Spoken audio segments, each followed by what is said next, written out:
Welcome to Dr. Phoebe's Masterclass, where I share some of my life lessons as a business owner and a one-time employee.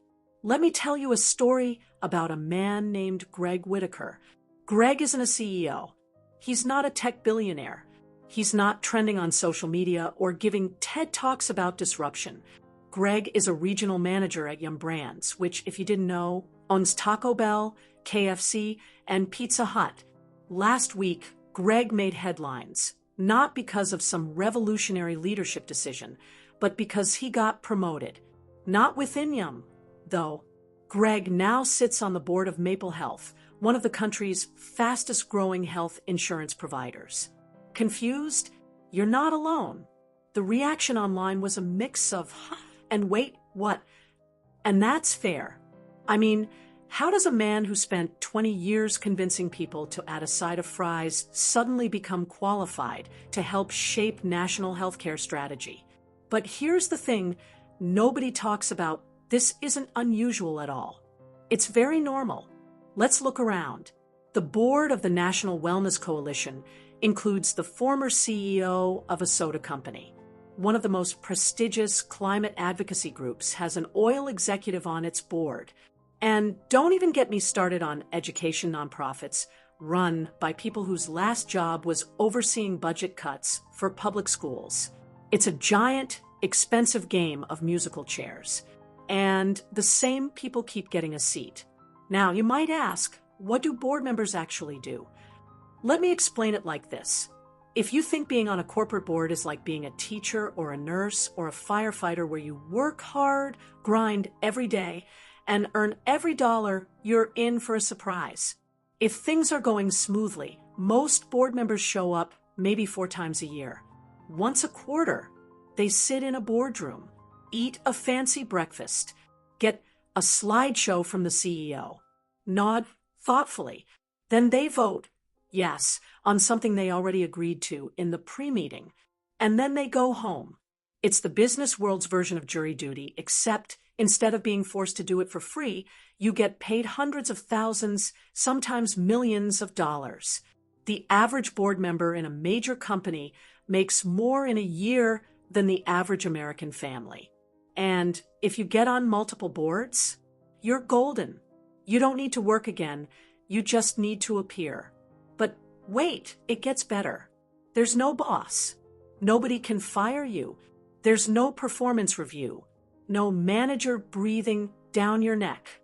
You can literally skip every meeting and still get paid. Think I'm exaggerating? In 2023, multiple publicly listed companies paid board members over $1 million each just to show up for dinner and say, "I every now and then." Now, you might be wondering, how do I get that job? Easy. You either build a massive company and appoint yourself, or you befriend someone who already did.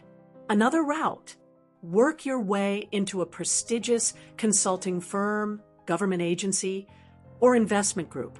Make friends in high places. Build favors. Be strategically useful. Oh, and here's a tip. Don't rock the boat.